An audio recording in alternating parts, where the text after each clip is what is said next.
നൈജീരിയയിൽ തീവ്രവാദികൾ തട്ടിക്കൊണ്ടുപോയ 3 വൈദിക വിദ്യാർത്ഥികളിൽ ഒരാൾ കൊല്ലപ്പെട്ടു. അതേസമയം തട്ടിക്കൊണ്ടുപോയ 2 പേരെ മോചിപ്പിച്ചതായി നൈജീരിയയിലെ ഔച്ചി കത്തോലിക്ക രൂപത അറിയിച്ചു.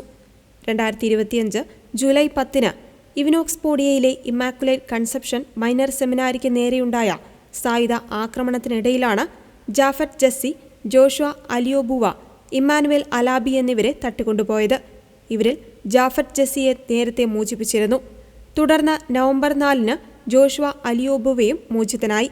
എന്നാൽ സെമിനാരി വിദ്യാർത്ഥിയായ ഇമ്മാനുവേൽ അലാബിയാണ് തടവിലിരിക്കെ കൊല്ലപ്പെട്ടത്. ഈ ആക്രമണത്തിൽ സെമിനാരിയിലെ സുരക്ഷാ ജീവനക്കാരനായിരുന്ന ക്രിസ്റ്റഫറും മരണപ്പെട്ടിരുന്നു. മരണത്തിൽ ദുഃഖം രേഖപ്പെടുത്തിയ ഔച്ചി ബിഷപ്പ് ഗബ്രിയേൽ ജി ദുനിയ രാജ്യത്ത് വർദ്ധിച്ചുവരുന്ന അരക്ഷിതാവസ്ഥ പരിഹരിക്കുന്നതിനായി സുരക്ഷാ ഏജൻസികളോട് ശക്തമായ നടപടിയെടുക്കുവാനും ആവശ്യപ്പെട്ടു.